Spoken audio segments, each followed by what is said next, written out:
Je m'appelle Élodie, j'ai 37 ans, et pendant plus de 10 ans, j'ai vécu ce que tout le monde autour de moi appelait une belle vie. Un mari respectable, 2 enfants en bonne santé, une maison dans un quartier calme de la banlieue lyonnaise. Aux yeux de tous, j'avais tout pour être heureuse. Mais ce que personne ne voyait, c'était ce vide silencieux qui m'habitait. Cette solitude invisible qu'on ne devine jamais derrière les photos de famille bien cadrées. J'ai rencontré Thomas à 24 ans. Il était charismatique, ambitieux et avait cette assurance qui donne l'impression que tout est sous contrôle. Moi, j'étais rêveuse, douce, encore marquée par la fraîcheur de ma jeunesse. Il m'a séduite rapidement et je me suis laissée emporter sans poser trop de questions. À l'époque, je pensais que l'amour suffisait. Les premières années ont été calmes. Il travaillait beaucoup, souvent absent, mais je me disais que c'était normal. Il voulait bâtir un avenir. J'étais patiente. Je m'occupais de la maison, des enfants, de tout ce qui ne se voit pas dans une relation mais qui fait toute sa structure. Et moi, je me suis effacée peu à peu. Ce n'était pas lui qui me le demandait. C'était moi qui croyais qu'une bonne épouse devait tout donner, tout supporter, sans jamais réclamer. Avec le temps, Thomas a changé. Ou peut-être que je l'ai enfin vu tel qu'il était. Il ne me regardait plus. Il n'écoutait plus ce que je disais. Il rentrait tard, passait des heures sur son téléphone. Et quand je lui posais des questions, il répondait à peine ou me faisait sentir que je dérangeais. Les petits gestes tendres ont disparu, remplacés par des silences lourds ou des critiques masquées. J'ai commencé à me demander si c'était moi le problème. J'ai essayé de changer.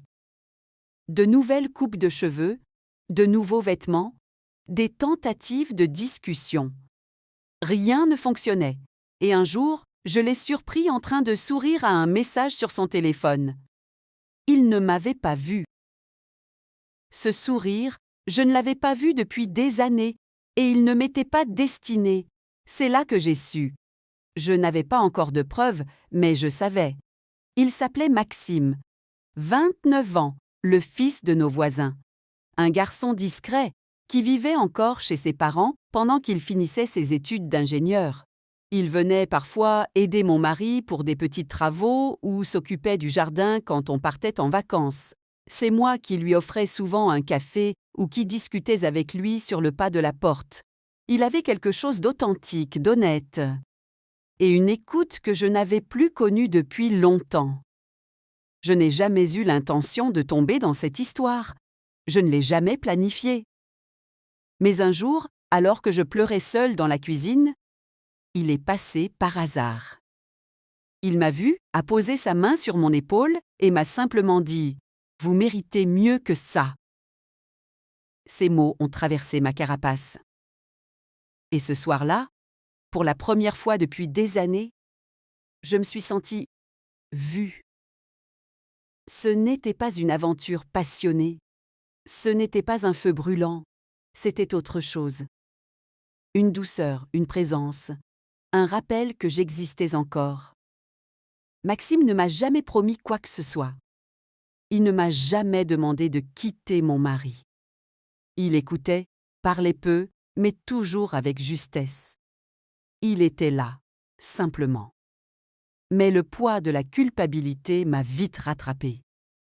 J'étais en faute, je le savais, même si Thomas m'ignorait, même s'il y avait probablement quelqu'un d'autre dans sa vie, je n'arrivais pas à me regarder dans le miroir. Je pensais à mes enfants, à tout ce que j'avais bâti et que je risquais de détruire. Un matin, j'ai pris une décision. Je devais savoir si j'étais la seule à m'être égarée. Alors j'ai fouillé. Ce que j'ai trouvé m'a glacée. Des messages, des photos, des rendez-vous réguliers avec une collègue. Depuis plus de 3 ans. 3 ans de mensonges, de trahison, pendant que moi je m'efforçais de tout maintenir debout. Je ne lui ai rien dit tout de suite. J'ai observé. J'ai enregistré. Je voulais tout savoir. Pas par vengeance, mais pour comprendre. Comprendre comment j'en étais arrivé là. Comprendre s'il avait, un jour, encore tenu à moi. Mais chaque découverte m'éloignait un peu plus de cette illusion. C'est là que la colère est née. Pas une colère explosive. Non, une colère froide, lente, méthodique. Une volonté de ne plus être celle qui subit. Je n'allais pas me contenter de partir en pleurant. Je voulais qu'ils comprennent, qu'ils sentent, même un fragment, ce que j'avais ressenti toutes ces années. Et pour cela, je devais être patiente. J'ai commencé à changer, à m'épanouir, à reprendre soin de moi, mais pas pour lui. Pour moi. Je me suis inscrite à des cours du soir, j'ai repris contact avec des amis et peu à peu j'ai retrouvé ma voix. Je souriais à nouveau. Il l'a remarqué. Il a tenté de se rapprocher, curieux. Il pensait peut-être que j'avais quelqu'un et il avait raison, même s'il ne l'a jamais su. Il a essayé d'être plus présent, plus aimable. Mais c'était trop tard. J'avais compris qu'il n'avait jamais vraiment aimé la femme que j'étais. Juste l'image, le confort, la stabilité. Alors, doucement, j'ai mis en place ce que j'appelais ma reconstruction. Chaque jour, chaque sourire, chaque décision n'était pas un retour vers lui, mais un pas vers ma liberté. Et pendant ce temps, je préparais ma sortie. Pas une fuite, une libération orchestrée. Il ne s'agissait pas seulement de le quitter. Il fallait qu'il perde aussi ce qu'il tenait pour acquis. Sa réputation, son confort, sa stabilité. Il fallait qu'il comprenne ce qu'on ressent quand tout s'effondre. Mais pour ça, il me fallait encore du temps et du silence. Car la vengeance, la vraie, ne se crie pas. Elle se construit. La patience est une arme redoutable. Je ne l'avais jamais compris avant ces mois où j'ai vécu aux côtés de Thomas en connaissant la vérité. Pendant qu'il souriait à ses messages, qu'il inventait des excuses pour rentrer tard, je souriais aussi. Mais ce n'était plus le même sourire. C'était celui de quelqu'un qui voit à travers le jeu, qui observe, qui prépare. Je n'étais plus cette femme naïve et blessée. J'étais devenue celle qui attend le bon moment. Chaque soir, je jouais mon rôle à la perfection. Je préparais le dîner, je m'occupais des enfants, je riais parfois à ses blagues. Il croyait peut-être que tout allait mieux, que j'avais oublié mes doutes. Mais en réalité, j'avançais dans l'ombre. J'avais déjà pris contact avec une avocate spécialisée. Je n'envisageais pas un simple divorce. Non. Je voulais que chaque mensonge, chaque trahison, lui coûte quelque chose. Je découvris vite qu'il avait mis une partie de ses économies dans un compte joint à notre nom. Il pensait que je ne m'en mêlerais jamais, que je ne comprendrais rien à ses affaires. Erreur. J'ai étudié, appris, demandé discrètement des conseils à une amie comptable. Je voulais que lorsque je partirais, il se retrouve avec une vie à reconstruire. Comme moi. Sauf que moi, je le ferais avec dignité. Maxime, de son côté, restait à distance. Il avait compris que j'avais besoin de temps. Il ne posait pas de questions. Il m'aidait, parfois, à garder les enfants ou m'envoyait un message de soutien. Il était devenu un refuge silencieux, un rappel que tous les hommes ne sont pas des prédateurs ou des menteurs. Mais je savais que notre histoire n'était pas faite pour durer. Il avait sa vie à construire et moi une guerre à mener. Le tournant est arrivé un soir d'hiver. Thomas est rentré à la maison avec un sourire étrange. Il m'a embrassé sur la joue comme s'il était sincère, puis m'a dit qu'il avait eu une révélation, qu'il voulait qu'on recommence à zéro, qu'il avait été absent, mais qu'il voulait changer. Je l'ai regardé dans les yeux et j'ai failli éclater de rire. Il venait de comprendre qu'il me perdait, et soudain, il voulait revenir en arrière. Je ne l'ai pas contredit. J'ai accepté. J'ai même proposé un week-end à deux pour retrouver notre complicité. Il était ravi. Ce week-end-là, je l'ai emmené dans un endroit reculé, sans réseau, sans distraction. J'ai joué la femme heureuse. Et la veille du départ, j'ai placé dans sa valise une copie de tout ce que j'avais découvert. Capture d'écran, relevé bancaire, facture d'hôtel, message. Tout. Je ne l'ai pas vu ouvrir la valise. Je ne l'ai pas vu lire les documents. Mais je l'ai vu changer. Son regard s'est durci. Il a essayé de cacher son trouble. Il m'a proposé une balade. Et là, dans le froid du soir, il a voulu se justifier. Parler de faiblesse, de manque d'attention, de tentation. J'ai écouté, sans l'interrompre, les bras croisés. Quand il a eu fini, je lui ai simplement dit « Je sais tout depuis longtemps. Et maintenant, c'est à toi d'écouter. » Je lui ai raconté tout ce que j'avais ressenti. Pas mon histoire avec Maxime. Ce détail-là, je le gardais pour moi, pour une autre étape.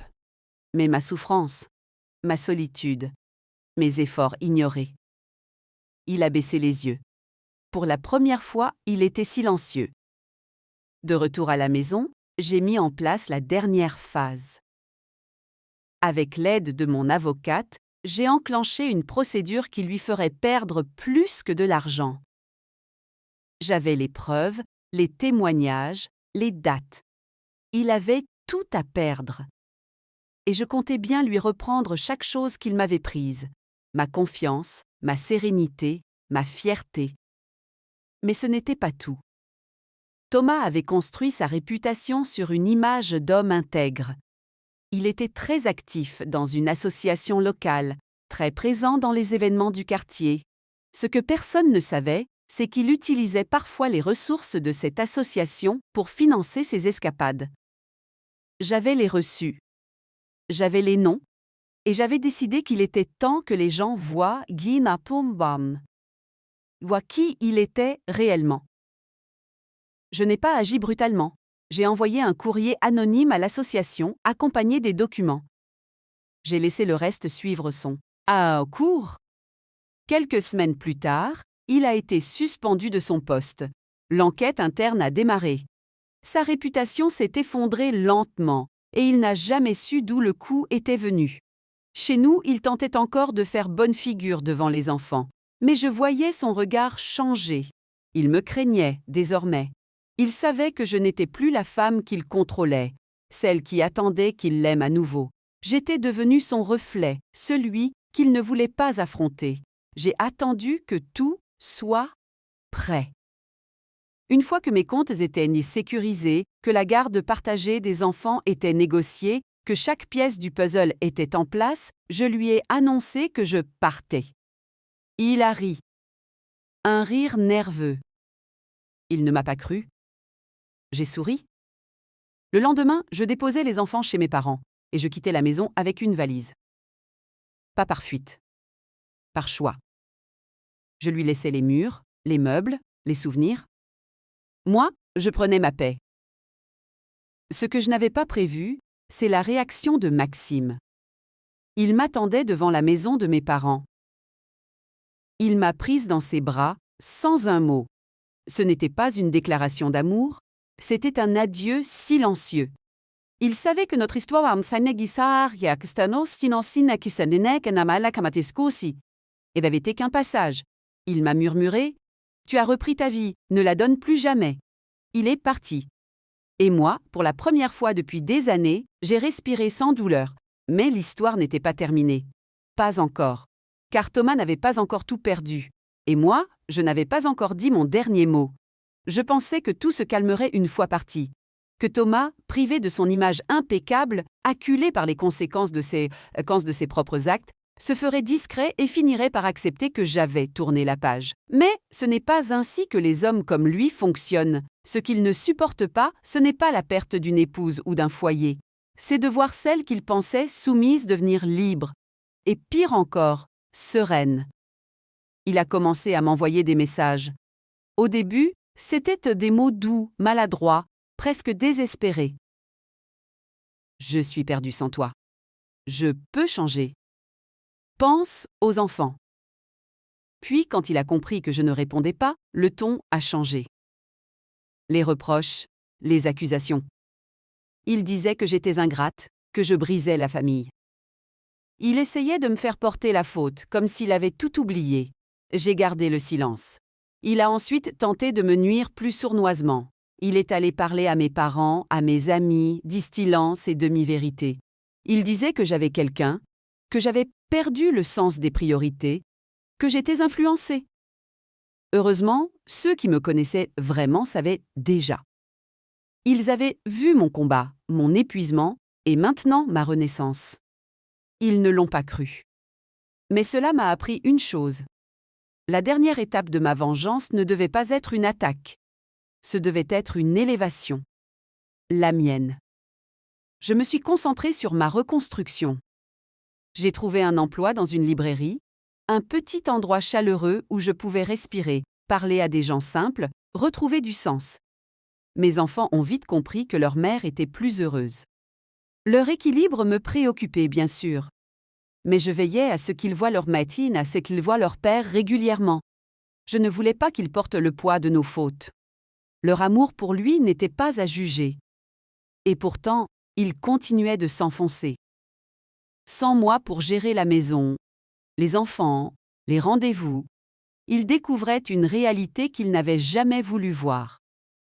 Il n'était pas ce pilier qu'il prétendait être. Il n'était qu'une façade bien habillée.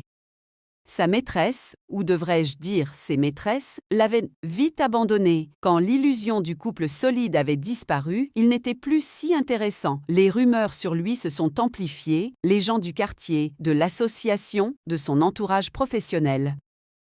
Tous ont commencé à douter. Et il n'y a rien de plus dévastateur pour un homme comme Thomas que d'être regardé avec suspicion. Moi, je n'avais rien dit. Juste placer les bonnes informations aux bons endroits. Le reste s'est fait tout seul. Et puis un jour, il est venu me voir, devant la librairie. Il avait l'air fatigué, amaigri. Il n'y avait plus ce feu dans ses yeux. Il ne portait plus son costume impeccable. Il ressemblait à un homme qui n'a plus de rôle à jouer. Il m'a dit « Tu as tout détruit ». Je l'ai regardé calmement et j'ai répondu « Non, Thomas, c'est toi. Moi, j'ai juste cessé de réparer. » Il n'a rien répliqué. Il est resté là quelques secondes, puis il est parti. Et c'est là que j'ai compris que la vengeance la plus parfaite n'est pas celle qui blesse, c'est celle qui révèle, celle qui vous élève pendant que l'autre s'effondre sous le poids de ses propres choix. Aujourd'hui, je vis dans un petit appartement que j'ai décoré selon mes goûts, sans compromis. J'écoute la musique que j'aime, je lis quand j'en ai envie, je ris sans me demander si quelqu'un m'observe. Mes enfants viennent régulièrement. Ils savent que leur mère a changé, mais ils m'aiment avec une tendresse nouvelle. Ils sentent ma force. Quant à Maxime, il m'a envoyé un message quelques mois plus tard. Il me disait qu'il allait partir à l'étranger pour un stage, qu'il pensait souvent à moi, mais qu'il savait que nos chemins devaient se séparer. Je lui ai répondu que certaines personnes ne sont pas faites pour rester, mais pour révéler ce qu'on porte en soi. Et c'est ce qu'il avait fait. Il m'avait aidé à me voir à nouveau. Je n'ai pas cherché à me venger en détruisant Thomas. J'ai cherché à me reconstruire sans lui. Et c'est ça, la vraie revanche. Exister pleinement, là où on vous pensait effacé. Alors si un jour, une femme comme moi lit mon histoire, je veux qu'elle comprenne ceci. Tu n'as pas besoin de crier pour te faire entendre. Tu n'as pas besoin de frapper pour te faire respecter. Parfois, la plus belle victoire, c'est de te relever sans faire de bruit et de les laisser tomber seuls dans le silence qu'ils t'avaient imposé.